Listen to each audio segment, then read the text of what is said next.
Welcome back to Asinine Radio, a weekly podcast where we talk about music, and, well, that's pretty much it. So, let's go!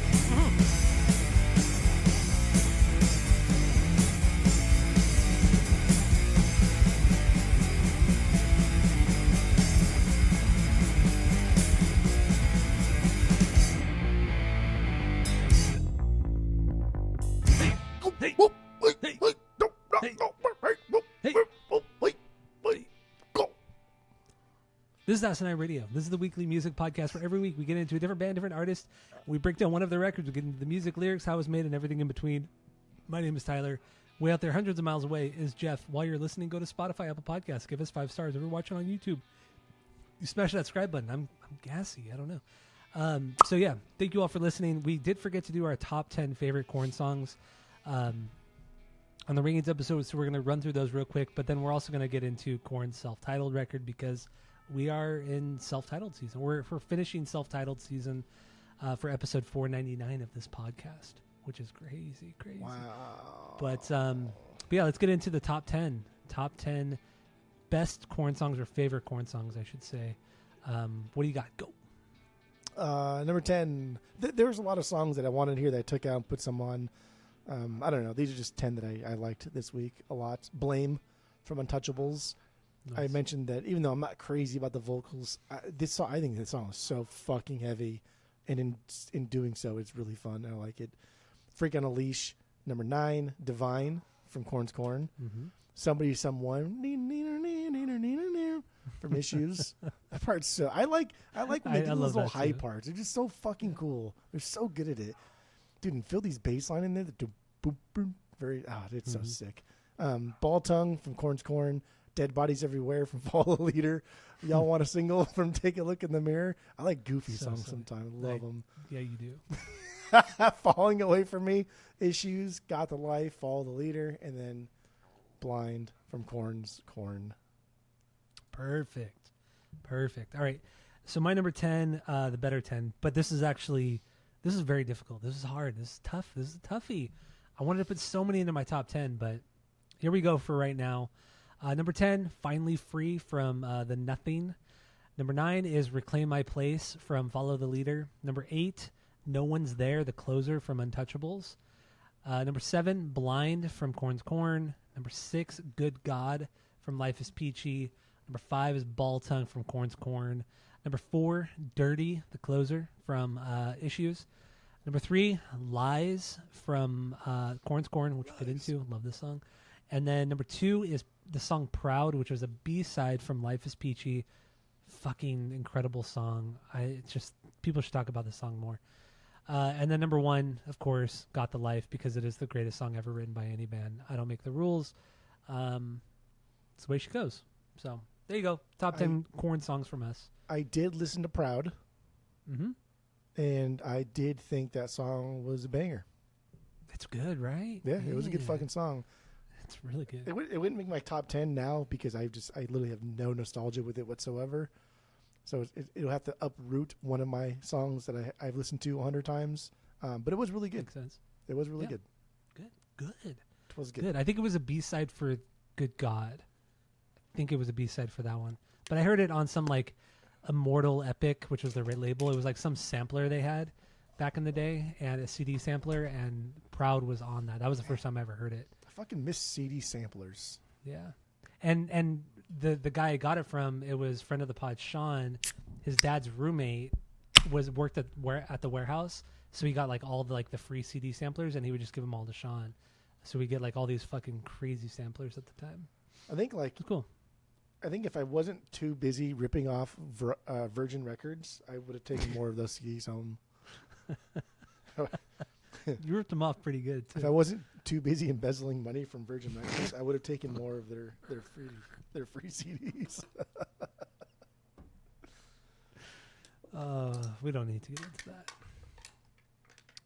So anyway, let's get into KoRn's KoRn. Let's get into our origin story of the band, and then we'll get into our first impressions of this record, self-titled record, and then give our biggest bangers, stinkers if we got them, which we shouldn't, or you shouldn't have any. So what do you got? Origin story, KoRn, what do you got? Go. Freak on a Leash was the first.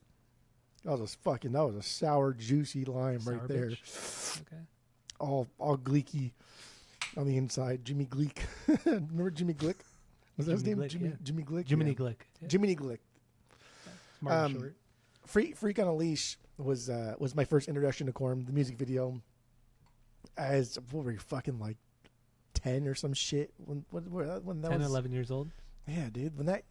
When I saw that, I heard nothing like it. I was like, what the fuck is this? That's so weird. And it was specific to scat part. Like come on, bro. You know what I mean? Like that's what made everybody who didn't care enough start to care, or at least start to like investigate further, including myself.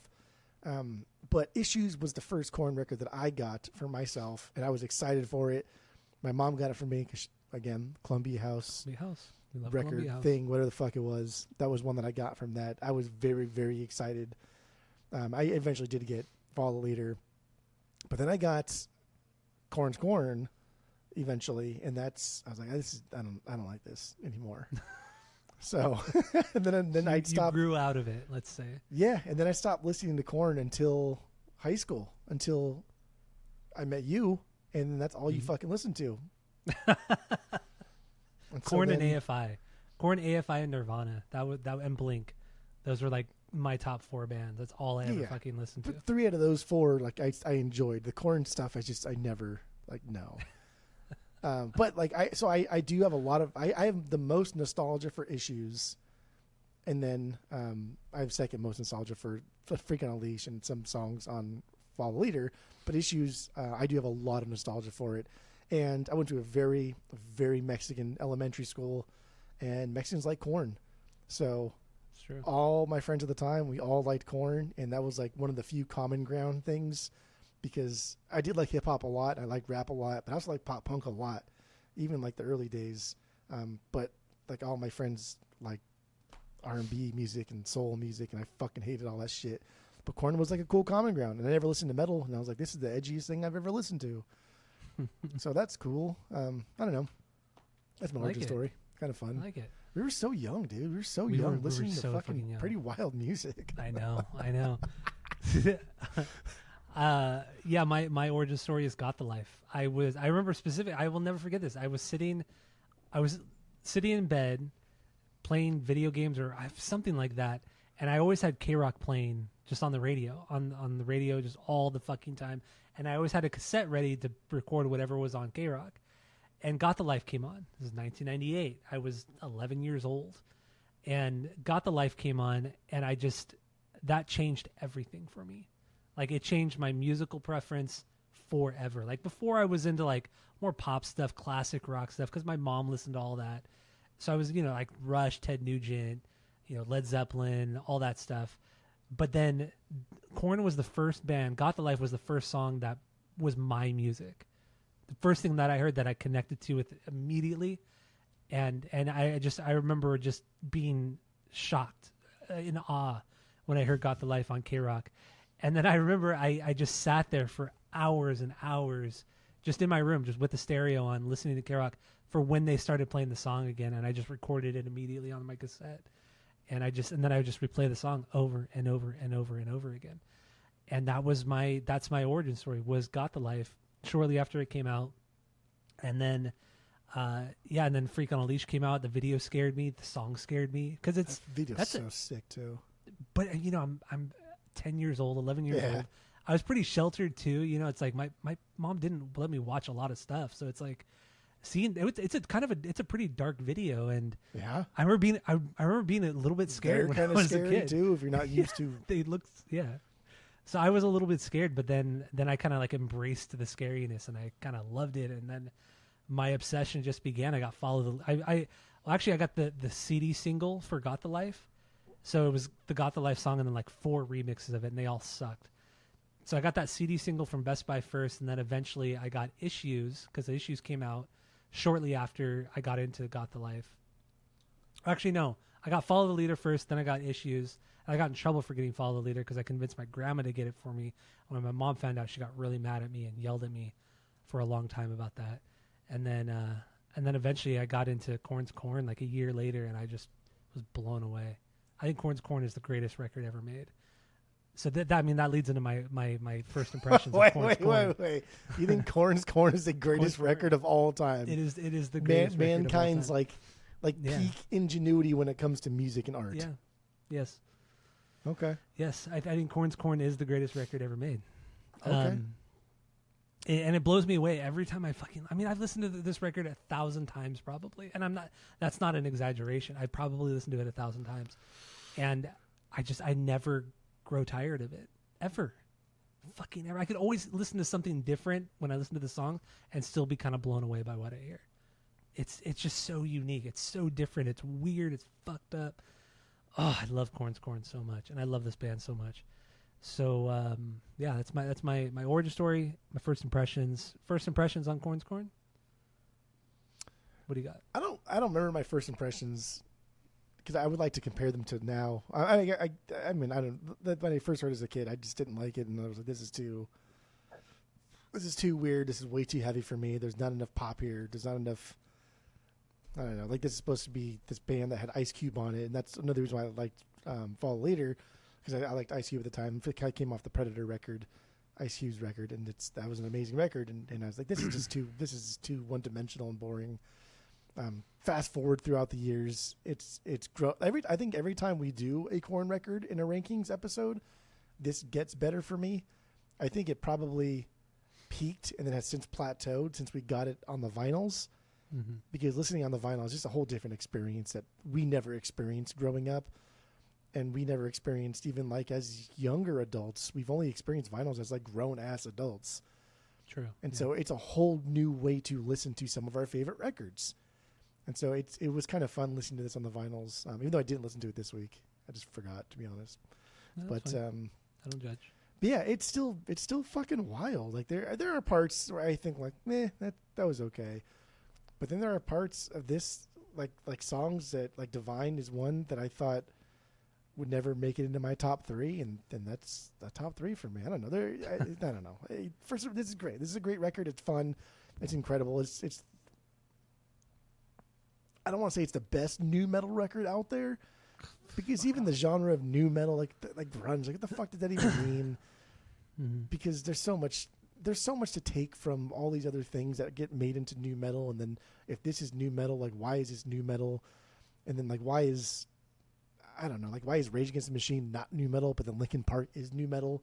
So like the whole genre thing is fucking silly in itself, and the labeling of things can be a little it's murky and stupid and silly, and there's clearly Rage influence on in new metal with other bands and things of that nature. But this is defining for sure. This is the start of something in the 90s that bled into the mid 2000s that was just fucking unstoppable. Yeah. But I do think Limp Bizkit perfected the new metal. So this is good. That was good. All right, whatever. That's fine. As long as you enjoyed it. Yeah. I will always take Limp Bizkit over KoRn because there's more rapping. And that's pretty much like what it's going to boil down to. I mean, I thought you were going to say like musicianship wise, Limp Bizkit's a better band. Like, you know, but like not that much better though, because what I guess even more first impressions this week, like holy shit, dude, Fieldy and David together are fucking. Dude, the rhythm section is insane. Like wow, dude, you could take out all guitars entirely, and I don't think it would change his record that much. Yeah, it really wouldn't. They're so fucking good. And then just I've always known about like noon. I've always known about after 11 o'clock is noon. I've always known about Fieldy and how he plays his bass, but then just like down tuning, and so just the active pickups and why he holds it upright just so he can slap the shit out of it and just make his bass a percussive thing. And so that iconic roll that they do is it's just cool. It's fucking cool. And then when Ross told him to stand up and he's like, no, I don't want to. It's like, why would you not want to? That's how you play it anyway, and you're better when you do it. But then obviously he's not because it sounds great on record. It's wild. And then like David on this record just sometimes he rips it up. Sometimes he's like boring, but it fits the song. It works to the song. But then he'll open up and later on like, whoa, dude, what are you doing? Because he's like, I don't know, that's what I want to do. And there's one Yes. song on here too. We'll get to it, but like I don't know. I just thought like the rhythm section of this album just fucking wowed me. It wows me every time I listen to it. And Yeah. Fieldy's so fucking rad. Yeah, he's really rad. And also David's drumming. He's a great. I love his hi-hat play. Like he's a really good hi-hat player, and I think he's underrated with that. He has an incredible groove. His fills are amazing. His subtle usage of the cymbals is incredible. He's not a big tom player, or he wasn't at this time at least. And he just does a lot of cool shit on the hi-hats that I really, really dig. And once again, yeah, I agree with you. I think the rhythm section, him locking in with Fieldy, is something special, man. Like they come up with some really cool, weird, quirky parts that normally wouldn't make a song flow, but man, these songs groove so goddamn hard. Yeah. And And like nobody has ever like just like Primus, right? We can talk about like no band sounds like Primus. Well, like you can't. Because otherwise, everyone's just gonna be like, "Oh, you just sound like Primus," and Primus did it better. Exactly. Like no one can like that role where Fieldy and David are together and they do that like Primus does. Yeah. But like KoRn didn't invent that sound. But fuck, man, it sounds. I don't want to say it sounds better than Primus, but like it's fucking heavy, dude. It's so heavy. something else. I mean, but also it's the down-tuned guitars and bass. Also the 7-string guitar, the 5-string bass. Just fucking down. Just that loose ass string drop flapping A. in the wind. Yeah. But and like you said too, it works. He utilizes those strings as a percussive instrument too. Like the clacking. The clacking is like the signature. It was one of the KoRn signature sounds, and that's what a lot of people hate about it too. Especially like musicians, they fucking hate that fucking clacking. But you have to look at it as the whole of the song and the band and. It's just it's like adds like this like Sepultura tribal thing to the band, but they just do it with the fucking bass. It's fucking killer, man. There's a bunch of super fucking cool. just a bunch of dorks, dude, from fucking Bakersfield. Bakersfield. What the fuck? Like the fucking shithole, like the bottom half of California. Yeah, and that's why they came down here they came to Huntington Beach first. They lived in Huntington Beach in like a fucking 1-bedroom apartment, all 5 of them. Working like odd jobs and then just fucking playing shows all the time. They'd rent buses and bus people from like a studio where they were rehearsing to the venue back to the studio to party, and they would charge everybody like $5 to get on the bus.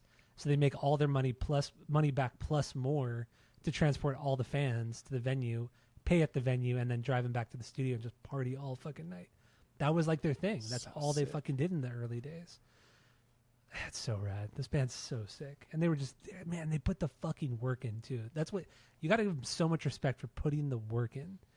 For sure. They- Any band they that busted their plays ass. that many shows over the course of like 3 years, I think 3 years straight, they were doing like 250 shows a year. Yeah.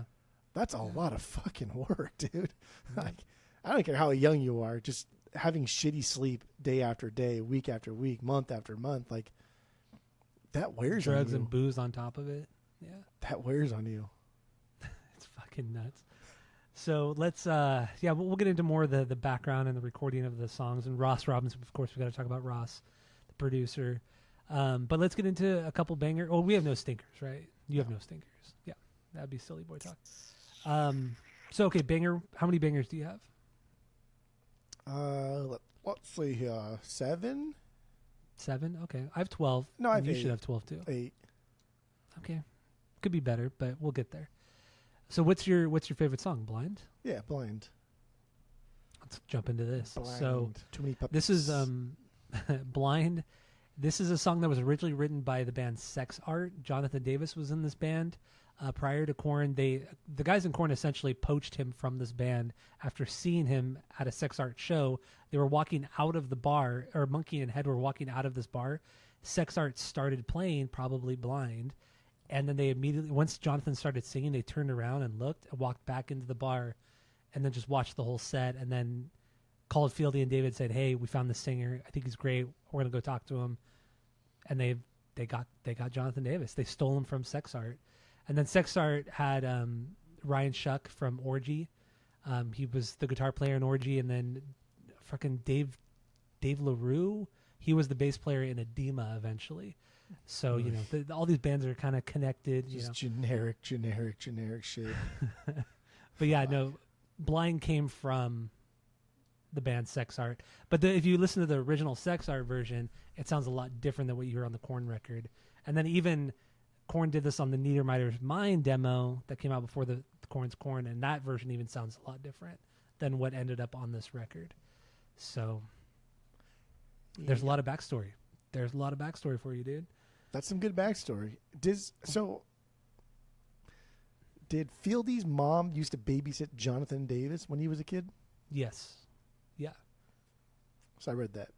Yes, he did. And then they were both, Fieldy's dad and Jonathan's dad were, they were musicians and they played in bands together as well. So they knew each other in school, going to their dad's shows and babysitting and all that. Yeah. Okay. I think I got two more things that was the easiest fact that I read. I mean, they're probably all easy. The other two have to deal with cameos, I guess, but you probably already know them. But anyway, KoRn's Blind is my favorite track. It's my favorite KoRn song. It's such an easy thing to pick as your favorite KoRn song, I think. It's so iconic. I want to say Nothing sounds like it, but obviously like Too Many Puppies sounds like it. But it's so different. It really is different. It's a different approach. It's a different ending.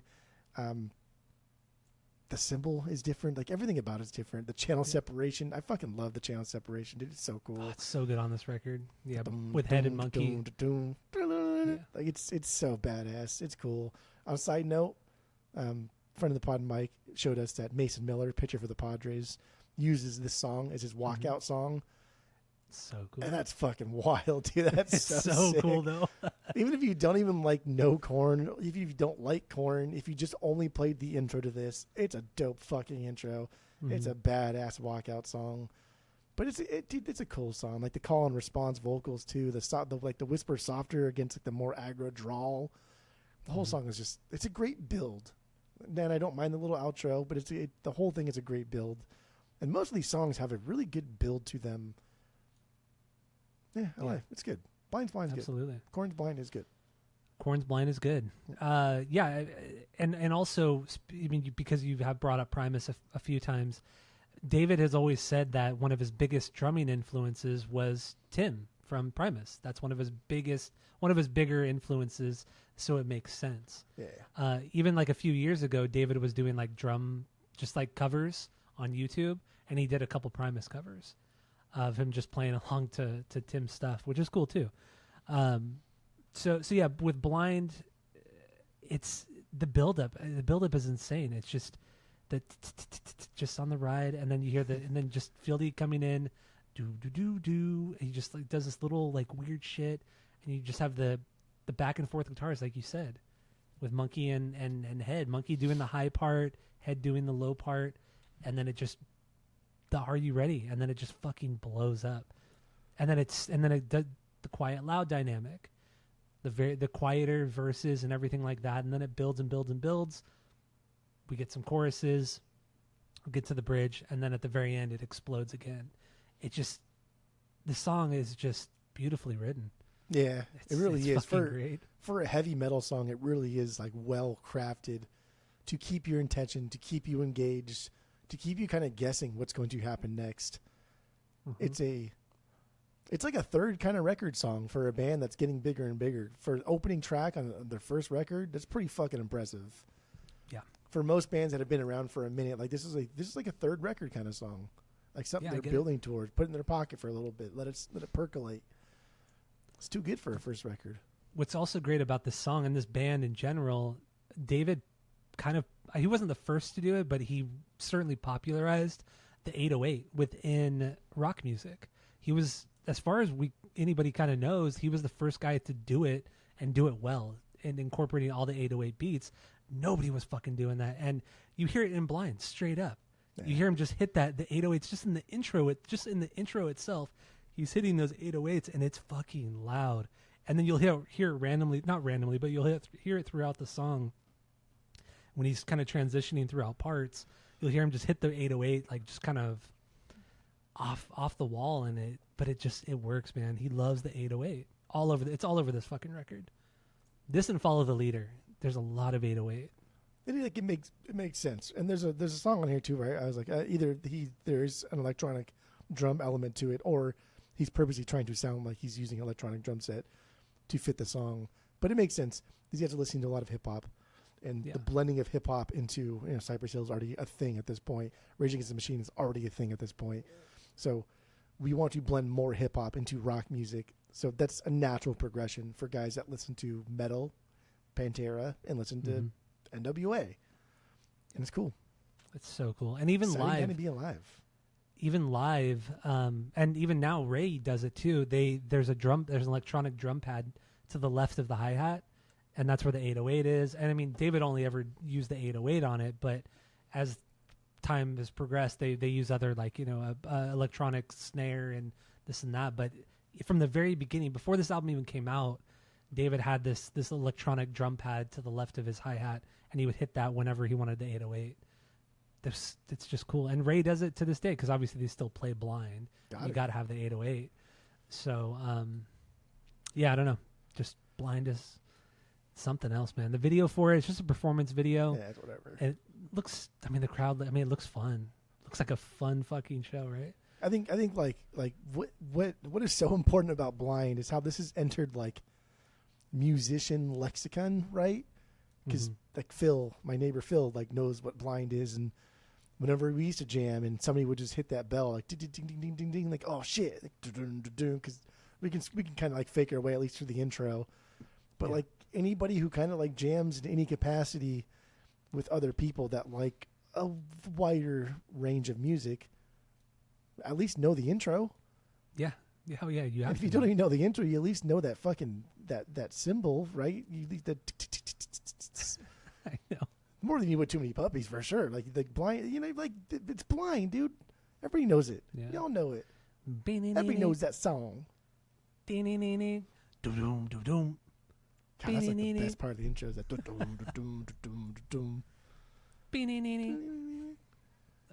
so good. That's good. I do remember. I did see when Head was not in KoRn at the time. He was playing solo shows with his band Love and Death, and I saw him at the Slide Bar in Fullerton when Slide Bar was still open. And Fieldy happened to be there in the crowd because him and Fieldy were still friends at that point, or at that time. And I did see him there, and there was like fucking 30 people there. Like nobody was fucking there to see Head, and he did play blind, just by himself with one guitar, and he sang it. And it was really fucking cool. And the crowd went. I mean, the 30 of us that were there.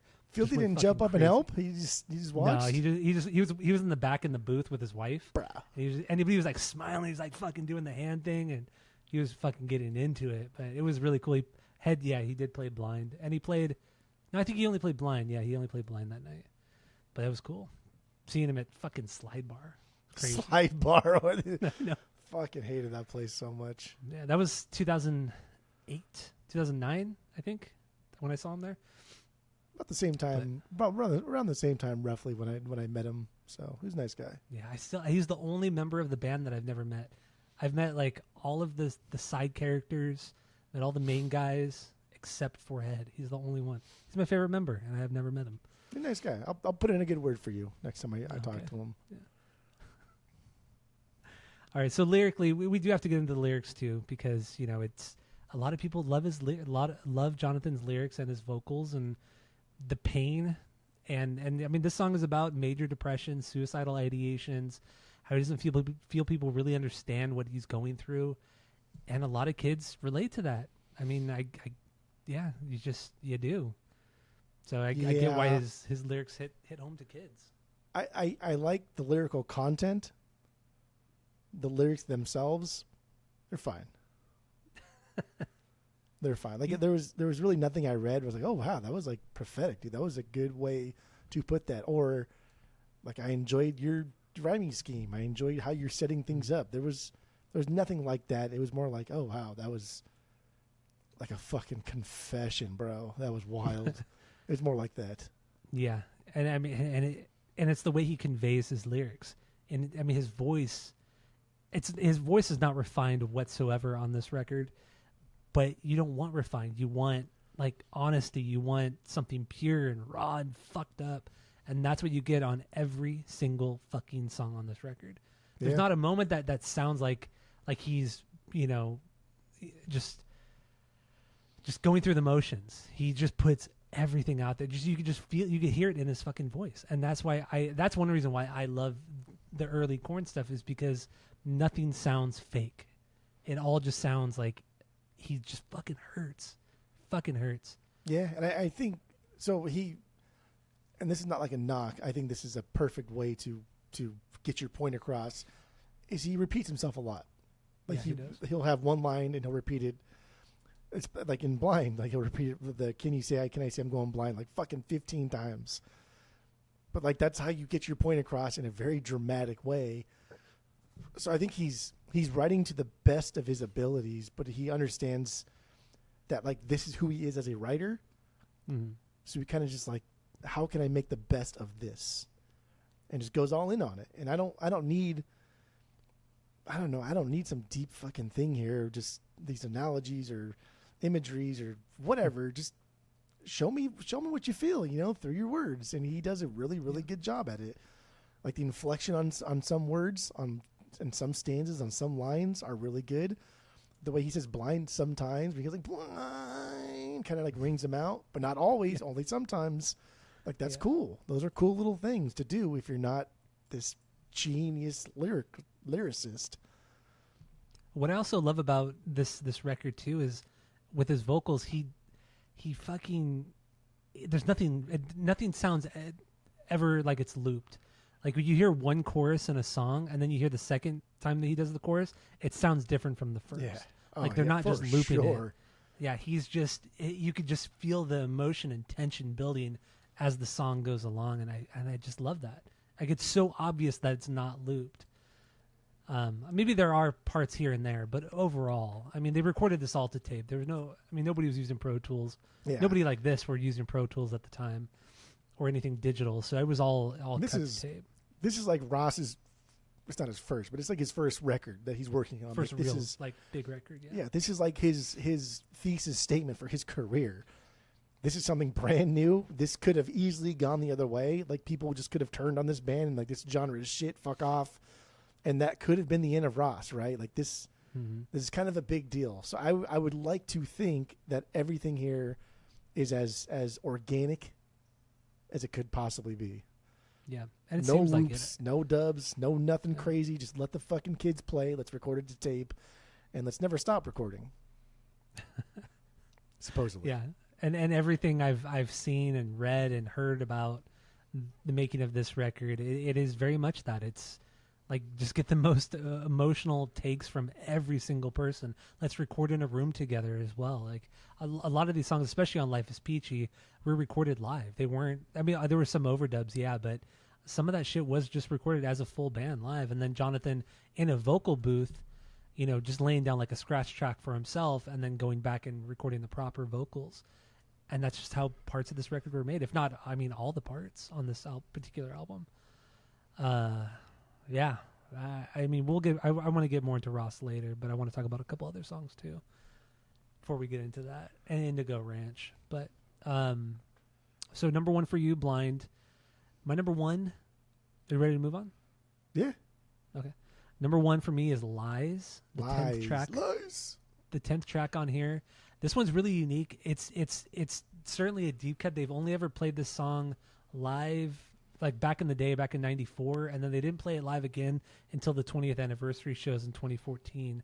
Damn. So this is it's just a rare song. Even since the anniversary shows, I don't think they've ever played this song since then.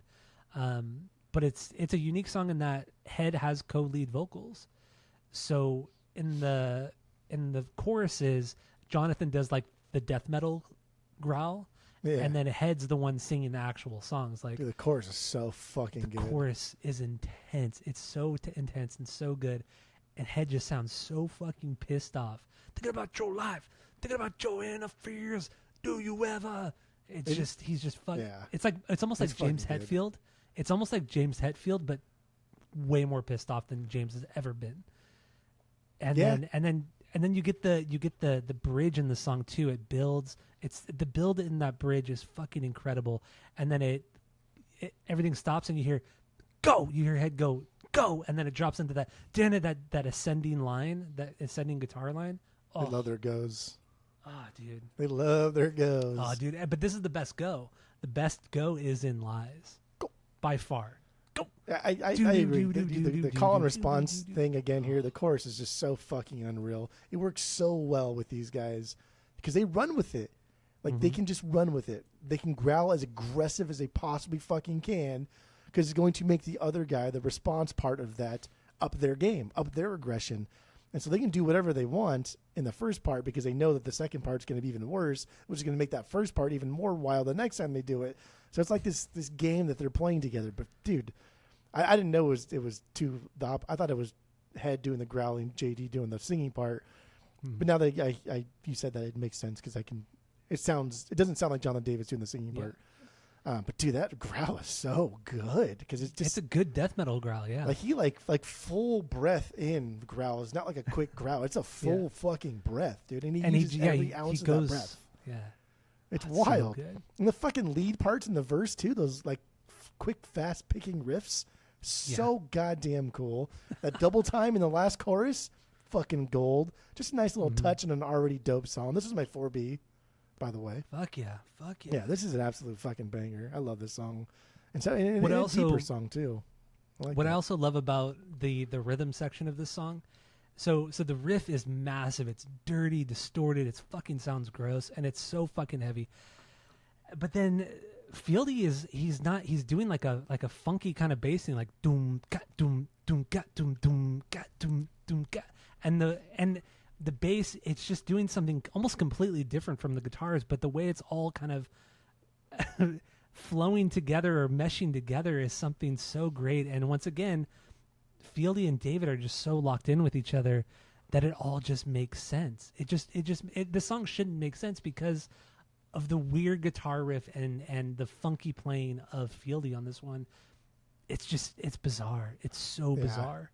That intergroove is fucking wild too. It's so good, damn cool. But yeah, Fieldy and David like together, they I don't know, like it's weird because I feel like if you muted one of them and just heard the other, it'd be like, that's cool, that's fine, that's whatever's. But like together, there's something else. They're heavy, they're deep, it's like they're groovy. David knows when to like let each other breathe. Yeah. You know what I mean? It's like there are times where Fieldy's only playing to the kick drum, only hitting a note on the kick drum, and then letting David like just hit the open snare with no other sound. And it's just there's so much space within the songs. David never overplays. He always plays to the groove. And once again, that's why I think David just is a better fit for this band than Ray ever has been. Yeah, absolutely, for sure. Ray's an incredible drummer. Technically speaking, he's incredible. But he just doesn't fit the groove of this band. This band doesn't need a fucking Neil Peart, right? They don't need a metal drummer. They need a groove-based drummer. They don't need a metal drummer. It is pretty crazy too, like how different David's drum sound is on some of these songs. Like it's not just the same tone with the 12 tracks, the 12 tracks through and through.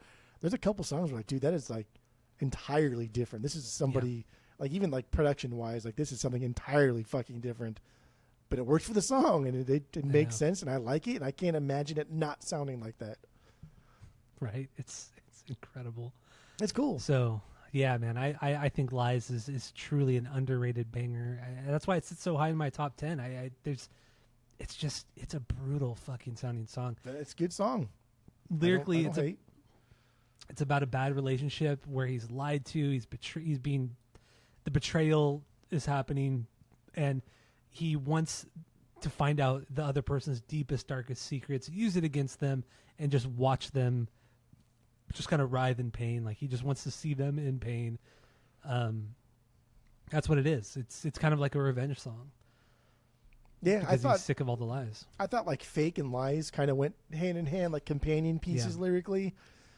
Fake, we'll get to it, I guess, at some point. And then Lies, just the other part of that relationship now. But also like the lies we tell ourselves about others, especially in relationships, right? And we've all been young and be like, oh, it'll get better, and never really does. And so I think there's a lot of insecurity on this record, and it's I don't know. I always the fuck do I know? But I always thought that was weird when artists, and this is their first record, but there's also insecurity on other songs too from deeper KoRn records. I always thought it was weird when artists have such high insecurities about themselves and then put out music that is so goddamn good.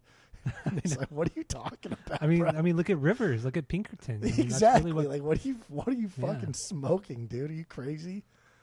So I don't know, but like this is another example of a record where like Jonathan Davis has some fucking severe shit to work out at the time, and subsequently years and years and years, decades later on, needs to also work those things out. But yeah, Lies 4B, for sure a banger. Fuck yeah. Yeah. So what's your 2B? Your number 2 banger? 2B or not 2B? What was my 2B? Oh, Ball Tongue. Ball Tongue. Yeah. That's my 2B as well. Ball There you go. Tongue. Let's get into it. The second song on the record. Yeah. Dude, this song is fucking crazy. This song could be number one. I think Blind is just number one because it's so iconic. And again, I don't listen to that much KoRn, and so whenever I hear Blind, it's like, oh yeah, fuck yeah. If I was maybe like you and I listened to a lot more KoRn, maybe it would change. I don't know. But Blind sits where it is. But Ball Tongue could be number one. This song is fucking wild, dude. Like that bass is so deep, it's so heavy, and up against that drum sound too.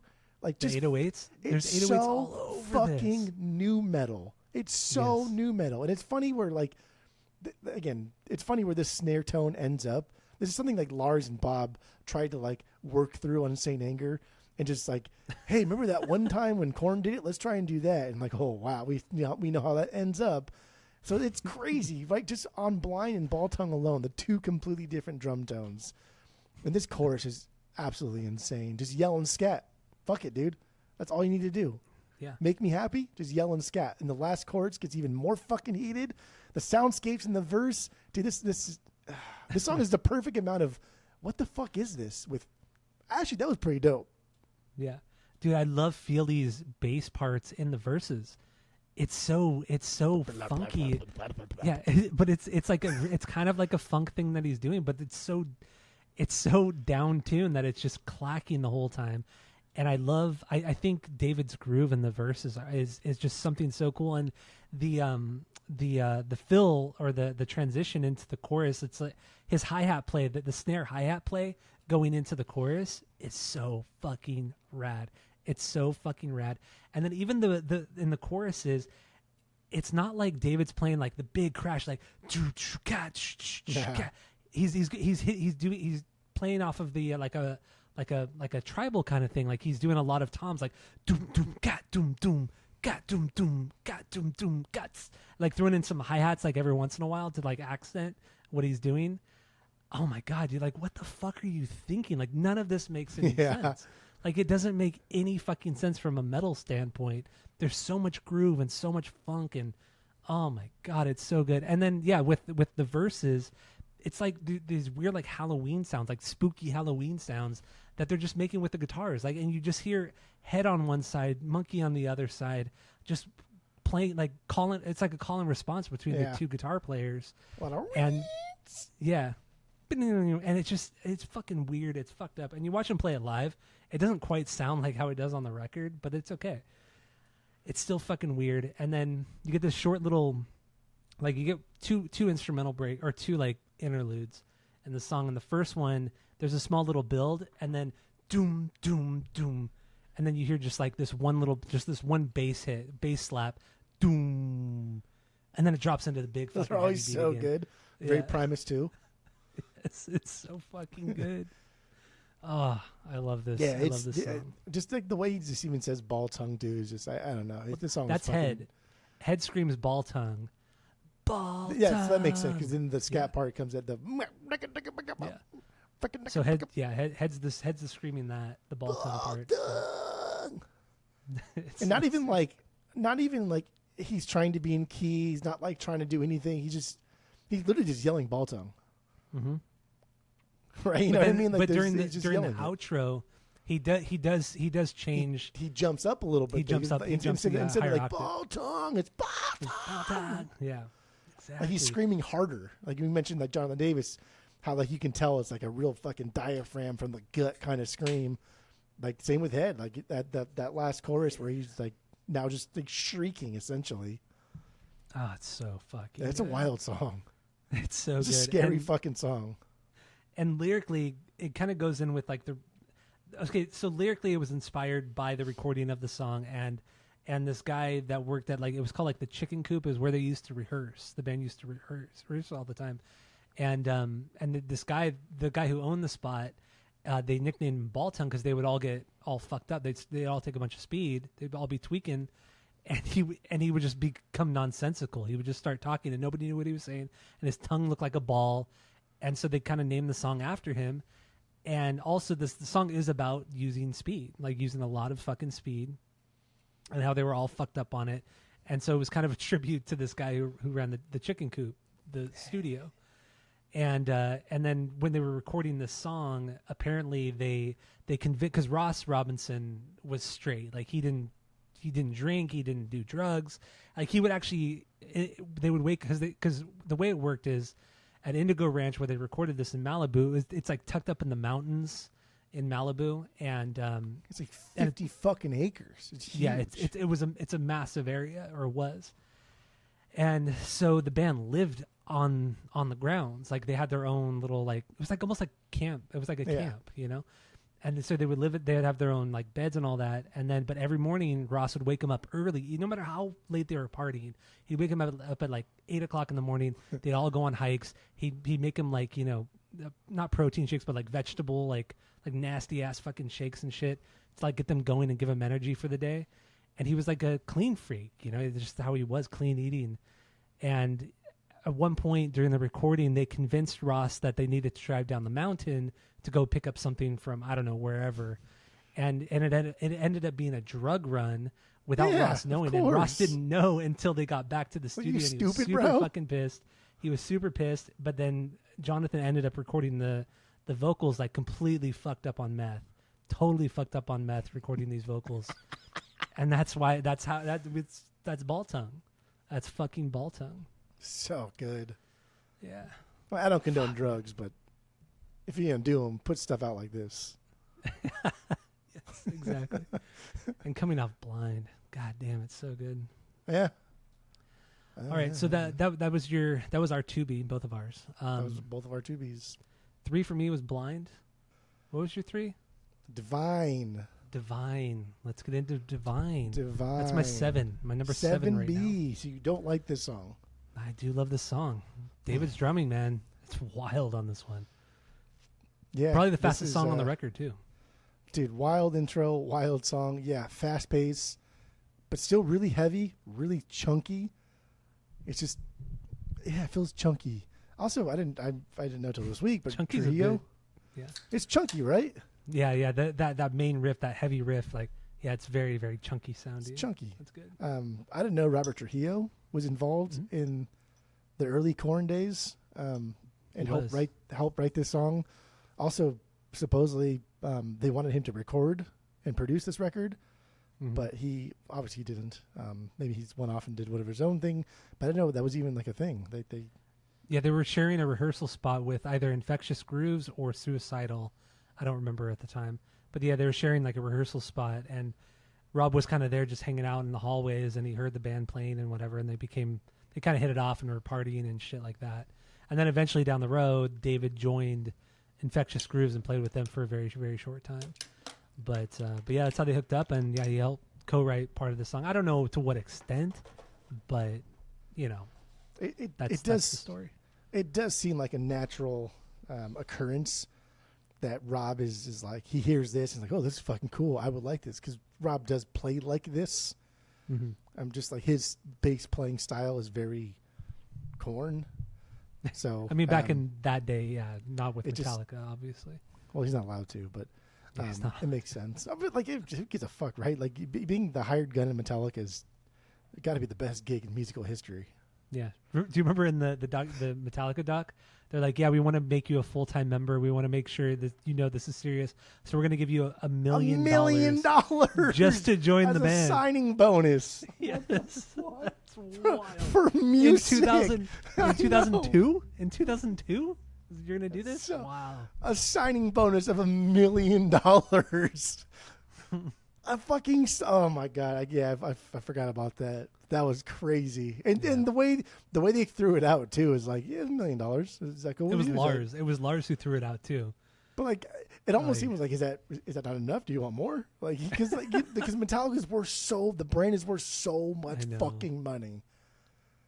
God damn, that's right. Good for Rob. Good for you. Fun fact too is Elizabeth dated Rob Trujillo. Your neighbor, Elizabeth? Yeah, either she did. Yeah, I think she dated Rob Trujillo. What the fuck? Like a long time, like in the 80s, like early 80s or mid 80s, 80s some capacity. Yeah,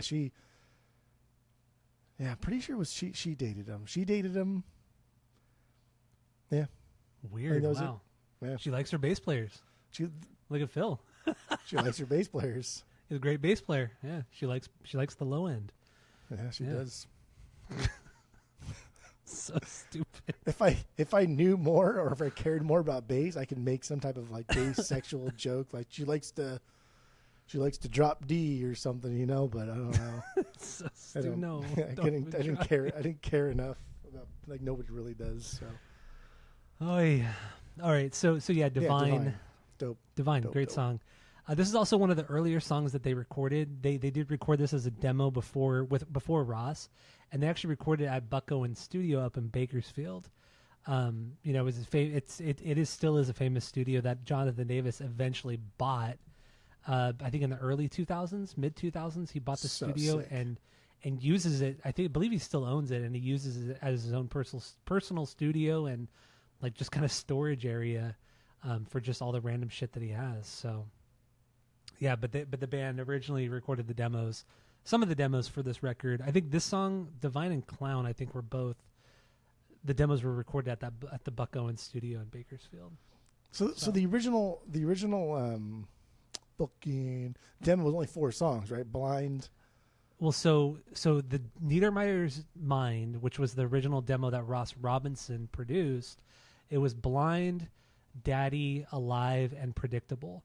Alive was re-recorded for Take a Look in the Mirror. But parts of it was used for... was on Need To. Yeah. On the song Need To on this record. Yeah. But the demos that I'm referring to for Divine, I believe it was Clown, were done prior to Niedermeyer's Mind. It was before Ross came into the picture. Before Ross was introduced to the band and saw them live. Gotcha. So there you go. So that's what it is. So I mean, this is like early. I mean, god damn, dude, they were only a band for not even a year, I think, before Ross found them, or maybe a year before Ross discovered them, and just kind of just took them under his wing, and I don't know, the rest is history. But I mean, it makes sense. Just again, like Rage is fucking huge. People love it. So this sounds like the next step in some type of direction. Rap rock is big. People like it. This isn't rap rock, but it's something that no one's ever heard before. Did you know that KoRn played their first show in Anaheim? At the Doll Hut, right? At some place called like California Dreamin'. Doesn't exist anymore, but it was on Beach in Lincoln. Was their first show? Was it that first? I know their third show was a house show because there's actual video of their third show ever. Yeah, it's called the third show ever. I mean, just according to the Reddit thread that I didn't know it was in Anaheim. I didn't know it was in Anaheim. It's California Dreams in Anaheim. Was on Lincoln and Beach, and it still exists today. But it's like some Mexican club now. But yeah, that was their. Beach. That was over where like Tower Records and Circuit City was, right? Yeah, that Lincoln Beach. Yeah, yeah, and where Rowley's Burgers is. If people aren't. Or generic. It's by Knott's. Yeah. So, by Knott's Berry Farm. Exactly. Yeah. I was just being more specific. Yeah. Yeah. No, I didn't realize it was in Anaheim. But then why would they come all the way from Bakersfield? Because at the time they were still in. I believe they were still in Bakersfield because I think their third show ever was in Bakersfield. But whatever, I don't know. I didn't know about that. Did not know about that. A couple more. I'll pepper in there. Okay. I like it. I like this testing my knowledge. So we can stump you. I got stumped this time, yeah. But yeah. Anyway, what are we on? We're doing Divine. What else do you have on this? Just like lyrically, So, have you ever seen or heard the movie Pink Flamingos? Have you seen it? I've never seen it, but I know of it, and I know of the drag queen Divine. Like have you read the stuff that they do in Pink Flamingos? No. I don't know Is if it it's a real John or not. Waters movie? I don't know. It's a movie where they eat poop and shit, and it's fucking supposed to be just. I don't know. Like the last scene in that's supposed to be Maybe iconic. it's not John Waters. Where like a dog like shits on the sidewalk, and then Divine goes and picks it up and eats it. And I don't know if it's real poop or not. I've never seen the movie, but I that's a lot of interpretations of the song was about a lot of different things. One was about Divine, the actor, which is just I'm not gonna watch Pink Flamingos because that's too wild for me. But I mean, I've only heard of it and never seen it, but I know Divine. I know of Divine because I've always seen like pictures of them. And throughout the 90s, that was a big picture or a big. Everybody knew who it was. Like there's always, I think there's like this iconic picture of them like holding a gun up and like pointing a gun at somebody, right?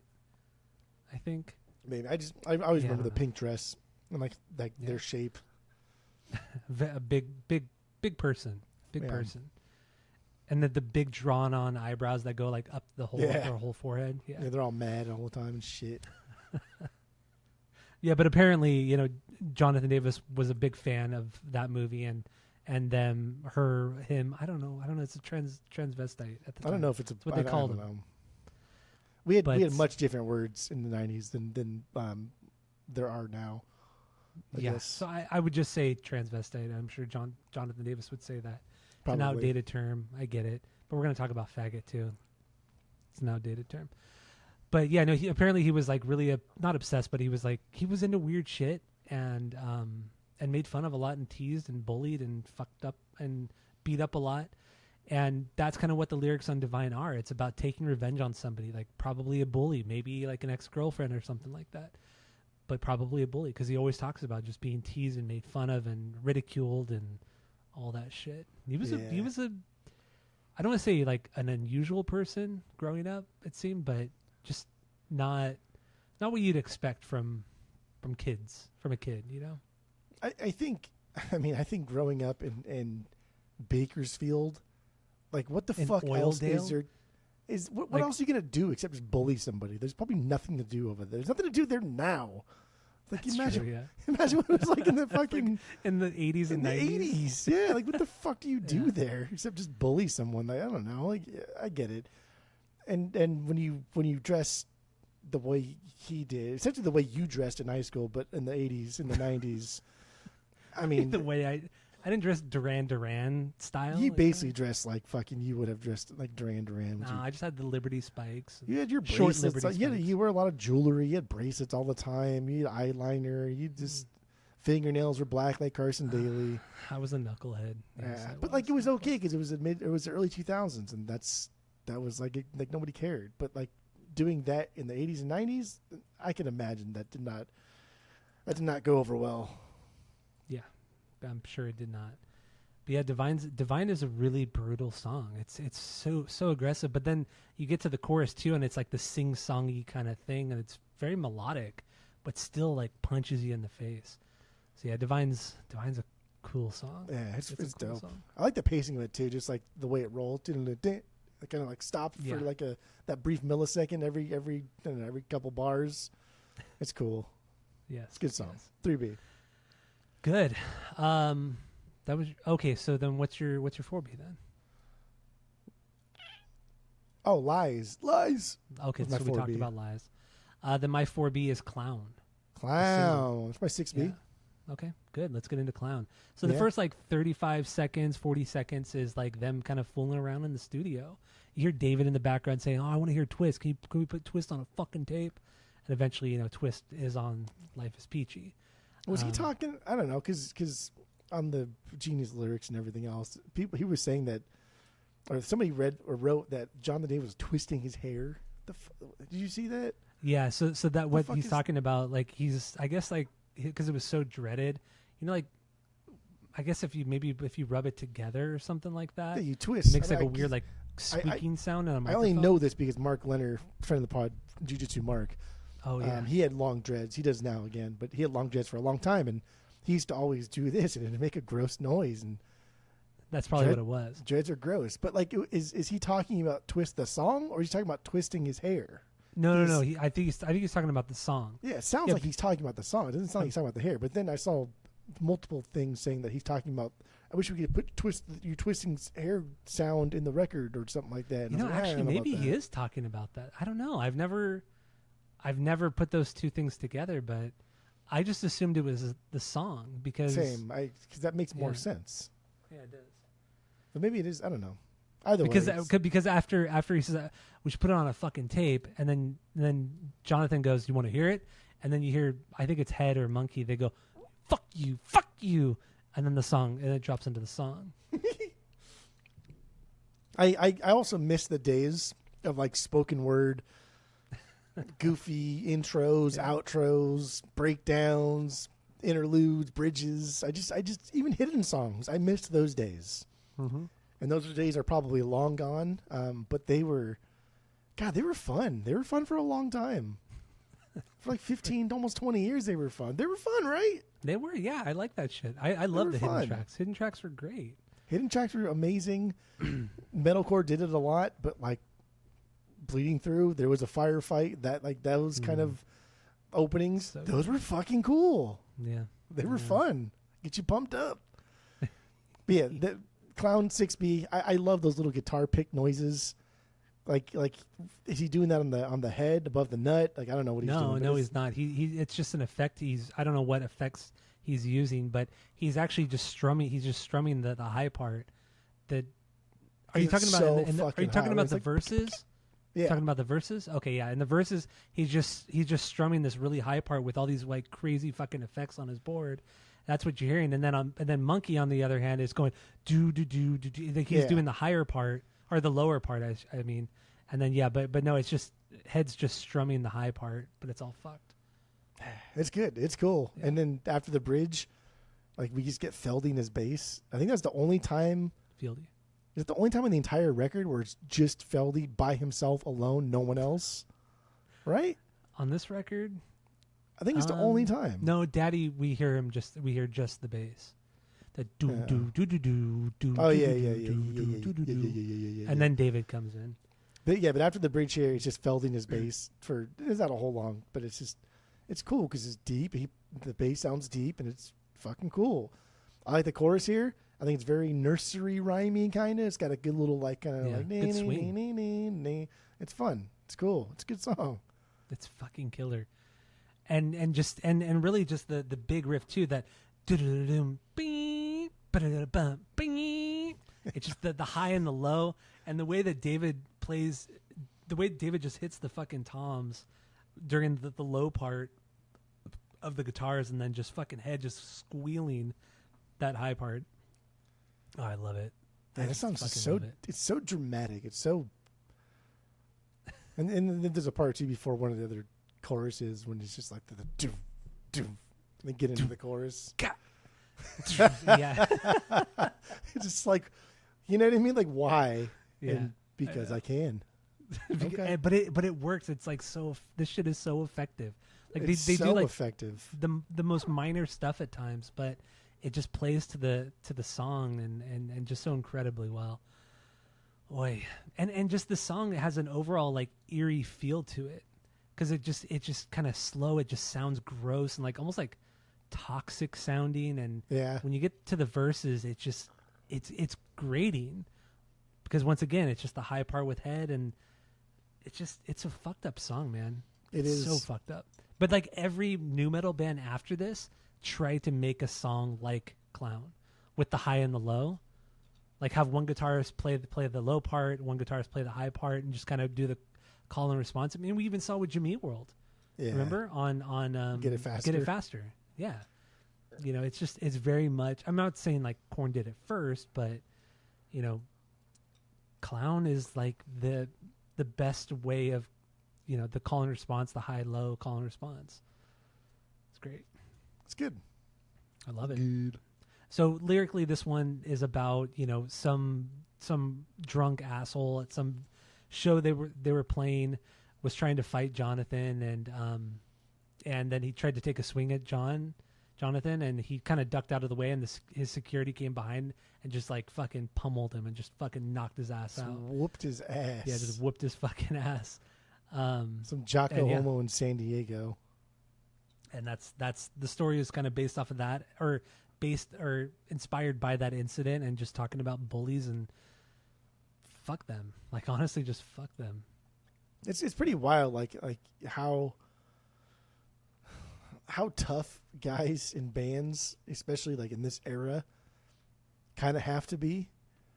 And like, yeah, like Jonathan Davis got bullied in school or whatever, but he's probably still like especially in up until maybe Untouchables, he's probably a tough dude. Like he could probably scrap. You know what I mean? Yeah, probably more than you would probably expect. More than your average like person would probably scrap, because that's just the life. Like you have to. I mean, he grew up in fucking Bakersfield, like Oildale, that section. Yeah. As far as I know, as far as I've read and heard, like that part of Bakersfield is like rough and tumble, like poverty stricken. It's like, generational poverty. Yeah. That's like a fucked up area of It's not like Phoenix where it's like new money poverty, where like it's not even one generation of poverty. It's fucking old money poverty. But even like opening up for bands, right? And playing bars, and nobody wants to hear your shit, and someone's going to talk shit to you, and you can either just take it and move on, or you can start a fight. So like, yeah, Jonathan Davis he's no fucking Doyle or anything, but dude could probably scrap. Yeah. Oh yeah. I feel like most people in bands like this in this era they can scrap. Not anymore though. I think he's tougher than he leads on. It was a different time though. 80s, early 90s, very different time. Built different. Yeah. Even though he was pretty scrawny. But anyway, so Clown, video. This is like the only video from this album that had like a real kind of treatment for it. There was kind of a story being told, like a cheerleader at a high school, and then it's just kind of a weird, kind of fucked up video. All 4 videos were directed by Mick G, who did a lot of the other videos, did a lot of big videos in the 90s and the early 2000s, directed the first 2 Charlie's Angels movies, the reboot movies. I know, right? Like, Mick G just, he was so popular at the time. I like the color. I like the color scheme of this video, like all the blues, the dark soiled greens and everything like that. Yeah, but that was like kind of Mick G's thing. It was like the blown out colors, like super bright, blown out, saturated colors. That's how, and even like the Charlie's Angels movies, that's how they were kind of filmed too. Just a lot of bright, saturated, oversaturated colors. But I mean, he was also a part of another big thing.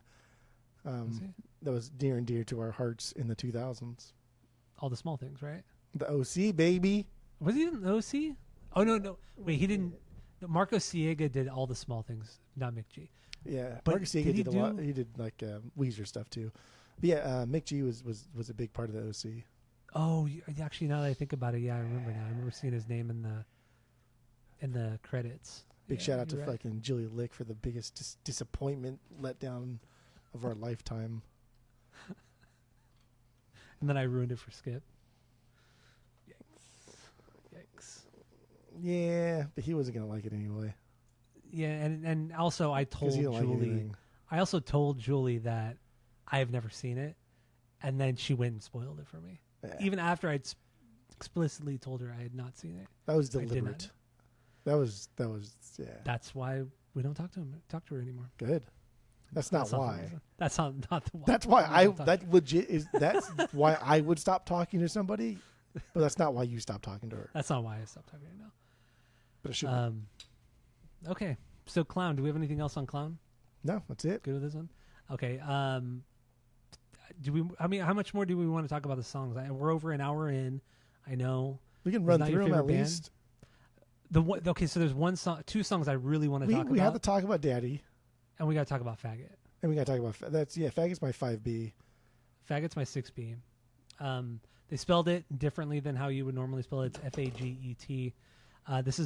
This song is about him being called a faggot growing up. You know, the bullying and all that stuff. Him almost to a point like questioning, like, am I actually gay? Am I actually a faggot? But he isn't. And then there's the big instrumental break, the big build up. You could suck my dick and fucking like it. And that's just like, and the way he says it too is lyrics. Like, and the way he says it, he's just so upset and so mad. You could suck my dick and fucking like it. I mean, just say, I get it though.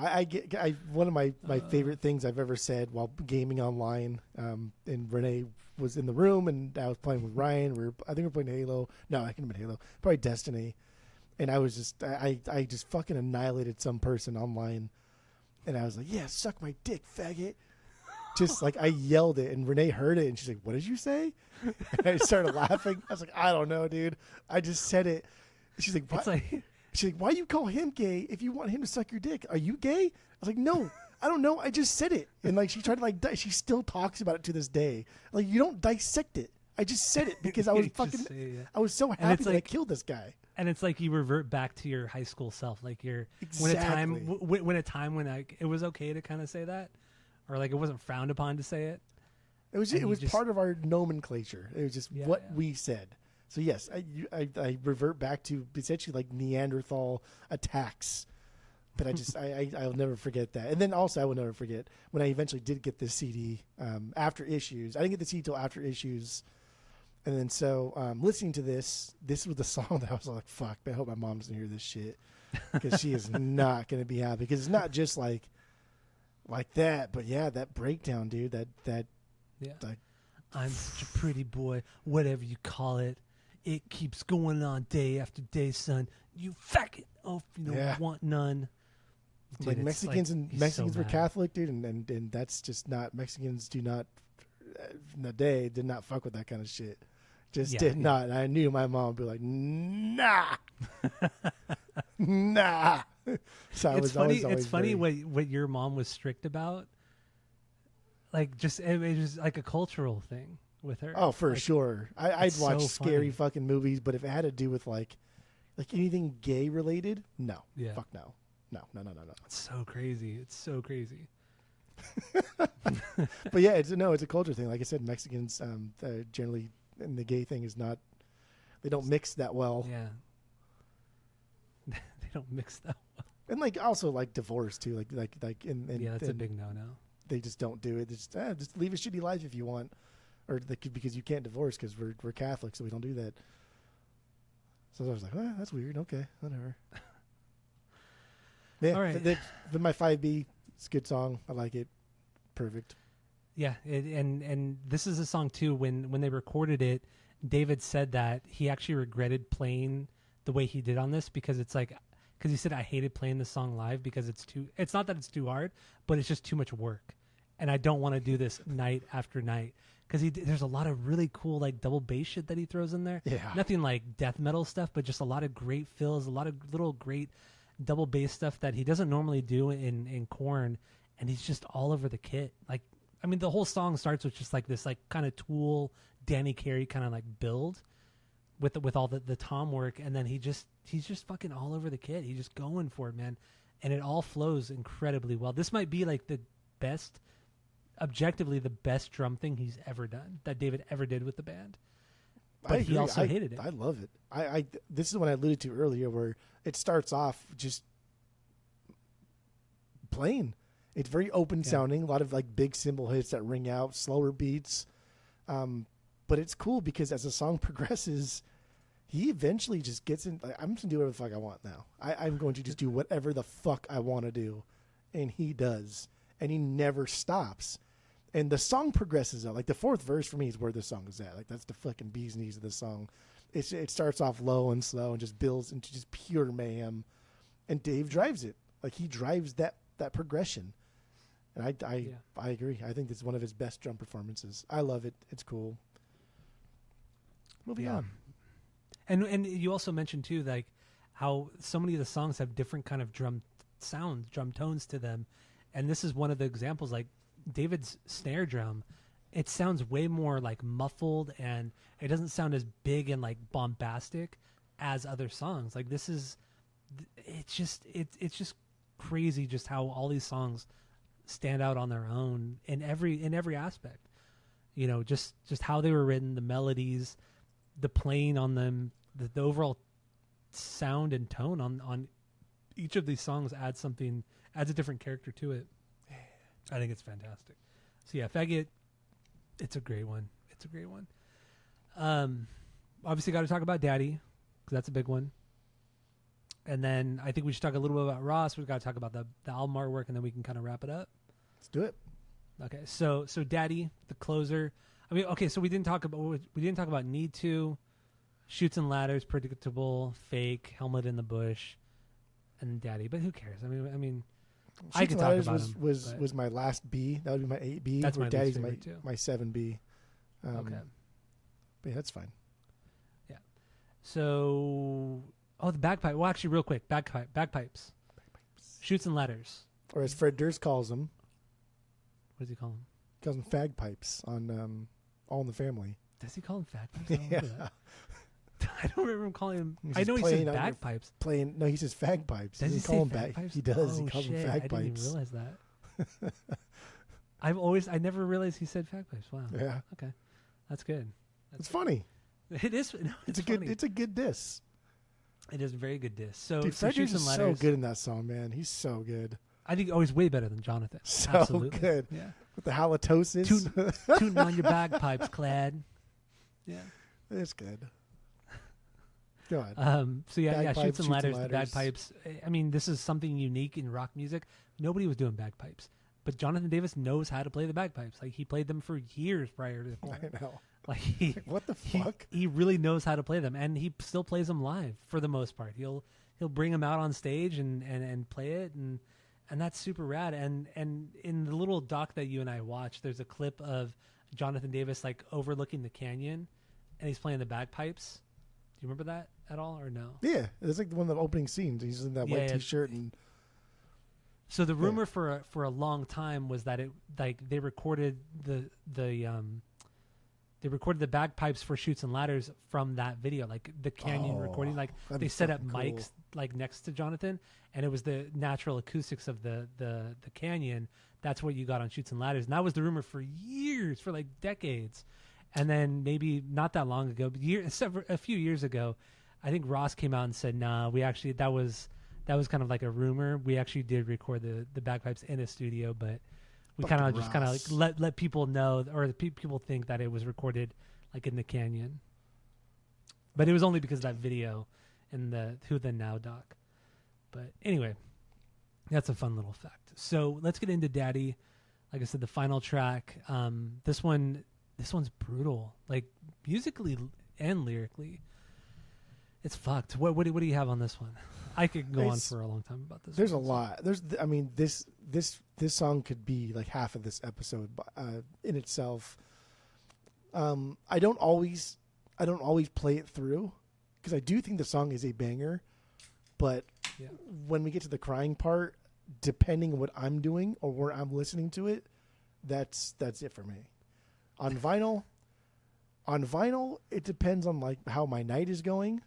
If it's a daytime thing, and I'm just kind of like grooving, and I got Limp Bizkit up next, I will probably skip the crying part. If it's a later thing on the vinyls, and I'm already pretty toasty and I'm just kind of like chilling, I will go through the crying thing. So it's situational. But if I do listen to the crying thing, it's always like, fuck, man, that's some fucked up shit. Yeah. But you know it's coming because the chorus, man, the chorus hits so hard. It's so aggressive. It's so aggressively emotional. And I love this is just how cool fucking David is too. I love how David smashes those crashes, because smash the crashes, baby. Because the chorus, each line is essentially two parts. There's the hard part and the soft part of each line of the chorus. Mm-hmm. And in the hard part, the first part of each line, I feel dirty. Exactly. The first part where he's hard, David's like, and then, then, so like even he's like adding nuance, just like it's just, I think it's great nuance. It's amazing. Yeah, absolutely. But yeah, it's this song is about build, and the song is about just like the emotional exertion from Jonathan Davis. Yeah. And sometimes I don't want to feel like shit after listening to a record. So that's why I turn off the crying part. I get it. No, That's why I can't just listen to like Regina Spektor every fucking night, because I'm just like, dude, I'm just gonna feel, even though I don't feel like shit afterwards, I just feel emotionally drained. Yeah, I get it. Because it's so much. Yeah, and so the song starts with like this kind of like a cappella thing that he does. And he just that's kinda, weird. It's so fucking weird. And then there's like a brief moment of silence, and then Fieldy comes in like doom doom doo doo doo doo doo doo doo doo. Like this really actually cool bass line, but it just sounds nasty as fuck because it's down-tuned so much. It's so low. It's so burpy. Yeah, and then David just comes in just with a solid groove, and then it chugs along. The song fucking just chugs along. Like, doom doom doom doom doom doom doom doom doom. It's like a freight train just starting out. Like it's just starting to go. Yeah. And then by the time we get to that crying thing, it's just unstoppable. Yeah, and so it's not just like this like normal. The song is structured weird too, because like there's the verse chorus, and then there's like this build up, like a normal kind of like bridge interlude and stuff like that, and then it just builds and builds and builds, and then it just kind of drops back into something kind of soft, and then it just maybe I think there's like another chorus, and then it drops back into like something soft, and that's when he just kind of like breaks down. And he breaks down for like over 2-3 minutes. I know, it's a lot. Yeah. He sounds very Scott Weilandy in the bridge too. I don't know. I don't know if you thought that. Oh, I see what you mean. That. Yeah. Very very Scott Weilandy in the bridge. But yeah, this is I mentioned it earlier. Yeah, he kind of has like the marble mouth thing. Yeah. I could hear that. Yeah.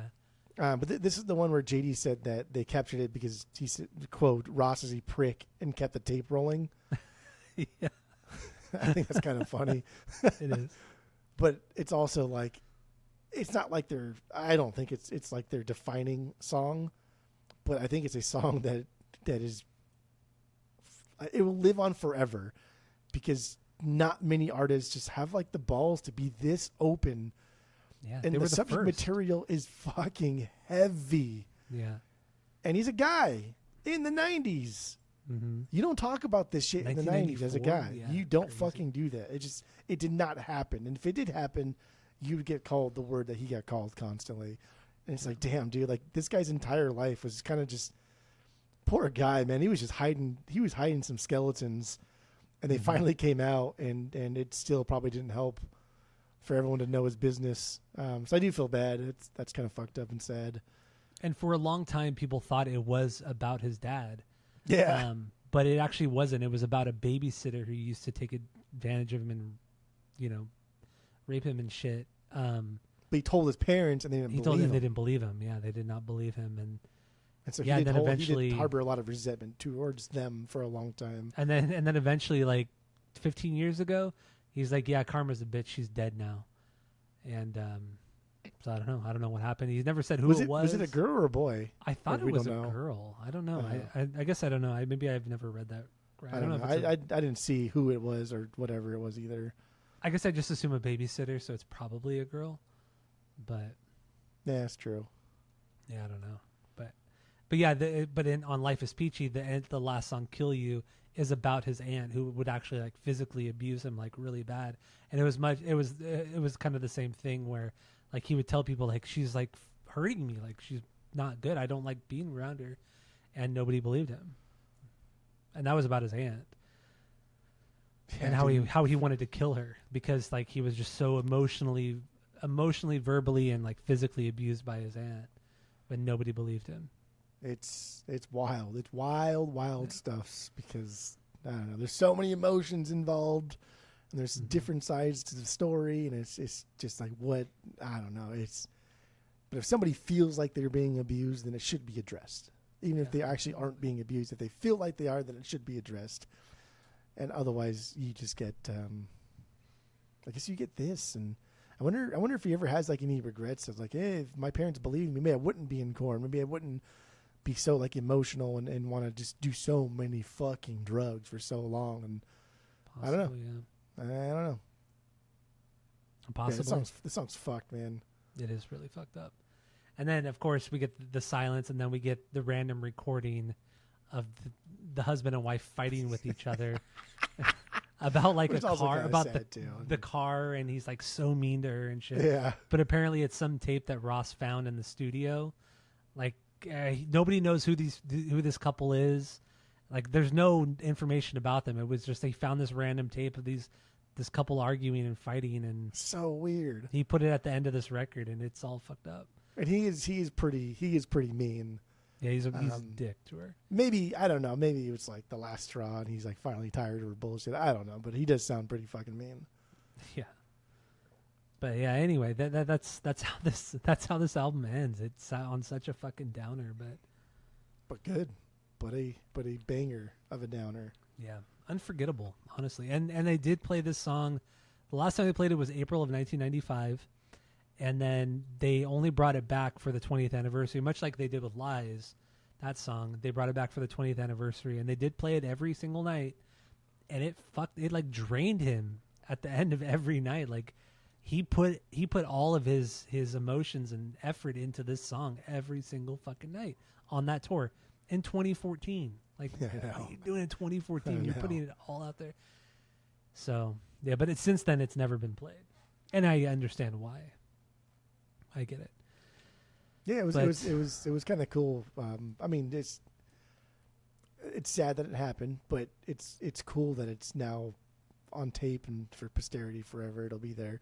But it was also cool to read that the guys they didn't know was going to keep playing on, and like almost like Ocean's 11 style. Just at the very end of Ocean's 11 when they're all watching the Bellagio things, and then first like one guy leaves, another guy leaves, and finally you're just left with like I think it was Brad Pitt and George Clooney. But that kind of reminded me of this. Like the guys just kind of like slowly leave one at a time, and Jonathan Davis just end up there by himself, just sobbing Just weeping, and breaking sobbing, down. yeah. And all the guys are like, "What do we do? I don't know. Fucking I don't know. Like, what do you do? I don't know, dude. Oh, it's so fucked. It so is. fucked. We weren't God, we it weren't was- prepared for this kind of emotional trauma in the fucking 90s. No. This whole album, once again, Yeah. and then it reaches its pinnacle in the last song. And you're like, what the fuck is Just this? not ready for this shit in the 90s. No. Even now, like it's fucked now. Yeah. 2026. But anyway, They wild. So real quick, Ross Robinson. We actually did talk about him a lot, so I don't think we need to go too deep into that. But Indigo Ranch, real quick, Indigo Ranch is in Malibu, kind of like up in the hills, the mountains of Malibu. If you're not familiar with the area, everybody thinks Malibu is a beach, which it is. Like it's a big part of Malibu, but there's a lot of fucking mountainous area too. Lot like of mountainous right areas. up, like you cross PCH, Pacific Coast Highway, and then it's just like fucking cliffs and mountains. And it's Malibu's a fucking crazy place, and it's fucking beautiful. But Indigo Ranch was like up all these windy roads up into the mountain and all that shit. And it was just this giant property with a few buildings, a few houses and shit. And it was a recording studio. And when you when you used to go to record there, you would live there for however long it took you to make the record. You would live in these like cabins, and then just go to the main house and just record and write and all that shit. And that's how the band did the first two records. But then unfortunately it did burn down in the Malibu fires, like 2011. Late 2000s. Yeah, Yeah. 2011, 2010 or something like that. Yeah. I mean, it was bound to happen. I mean, there's wildfires here every fucking year. And shit gets California burned does down. fucking nothing to prevent it. No. So that's the government, dude. That's government, dude. But anyway, So, yeah. So Indigo Ranch is gone now. It's now It's gone. Everything was lost. There you go. So, the last thing, artwork. We forgot to do the artwork. It's a fucked up piece of artwork. Monkey was the one who kind of suggested the idea of like, let's do something really fucked up. I mean, obviously the band, we have this weird name with the backwards R, like it's meant to be like innocent children, but like in a fucked up way and all that kind of shit. And the artwork is a girl sitting, like a little girl, like maybe 5 years old, sitting on a swing set at some random park, and there's like all you see is her, and then she's looking up at somebody, but all you can see is the person's shadow next to her. Oh, it's so sick. It's such a cool picture. It's a perfect placement because where like the sun is, it's either like the sun's either coming up or it's going down. So the shadows are lanky. And so she has like a long shadow, but this guy, I assume it's a guy, he has a really like Slender Man kind of long shadow. And it looks like he has like blades on the end of one of his hands. Like a gnarly. 2-prong fucking thing, and it's creepy, and it's you look at it and you're like, dude, like this could be the last picture that a serial killer like left before he kidnaps like a girl and like brutally does something nasty to her. Like that's what this picture looks like, and it's fucked. It's so fucked. And like I don't know why you would do it, but I mean it worked, and it's iconic. It's not my favorite of theirs, but it's top 3. It might be my second favorite. Yeah, it's a really fucked up picture. And the girl Jessica Ferrara, I think her name was Jessica Ferrara or Herrera. She actually did an interview. Like I think it was on the 20th anniversary of the album coming out. So she was in her mid-20s at this point. She did an interview about it, and she's like, "Yeah, I got paid a little bit of money to go there. I had no idea what I was doing. I was just a kid, like for a no-name band, like not understanding like how iconic this picture would end up becoming." She just had no fucking clue. I mean, she's a kid, and like nobody really knew who she was until she did that interview. Were they nice? Like did she say? I remember everybody being very nice, and it was fun. Yeah. I think she said like nice things about the guy who was like the shadow guy. Like everybody was like it was a very good experience for her. That's good. But nobody really knew who she was until she did the interview for the 20th anniversary. Using kids is always just so fucking weird. Yeah, I know. Like never mind. Like that's fucking weird. Violent Femmes, that first record when they told the girl, "Go look in there. There's an animal in there," and snapped a picture of her. It's just fucking weird, dude. Mm-hmm. Fucking Blind Faith, right? Yeah, that's the worst. Scorpions, Virgin Killer, fucking weird, dude. Just even it's not a picture, but even like Zeppelin's Houses of the Holy. Yeah, that's a weird one too, man. That's a weird one, dude. I think Virgin Killer by Scorpions is the weirdest fucking cover that's ever been done. That one probably. I mean, Blind Faith is up there. Yeah, but Virgin Killer's the same thing, but it shows. Yeah, and she's younger, and that's fucking weird. That's not art. No, that's fucked. That's fucked. So let's give our final thoughts on KoRn's KoRn. Let's rate the record based off of our world famous 3-point rating system, where 3 is a perfect album, 2 is a good album. You're going to continue to listen to. 1 is a bad album, give it a shot, and 0 is the worst thing you've ever heard. What do you got? Go. Yeah, nothing before it has ever sounded like this. To say this started nu metal, maybe, if we want to just break down nu metal and talk about the nuance of it, okay, whatever. But we talked about like Rage versus Linkin Park. Why is one staunchly nu metal and one is not? I don't know. KoRn's, I mean, like Primus, there are certain bands that are just in a league of their own that are just, even if you don't like them, they are untouchable. No one can ever do this sound again. Otherwise, you're just derivative of this. Mm-hmm. And unless you're really, really good, you're a shitty derivation of this.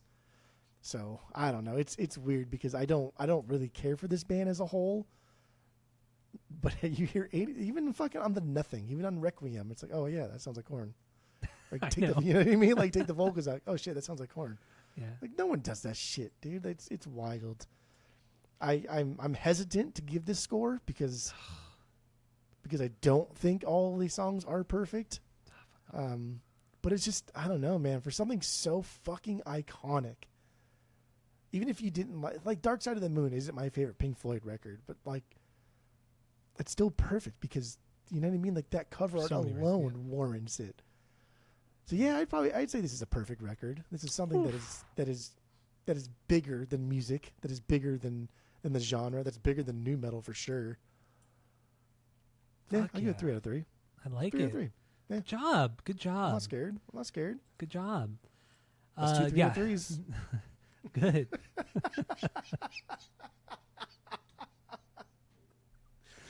It's a 6 out of 6. All right. So yeah, with KoRn, I mean, they're my favorite band. Duh. And this is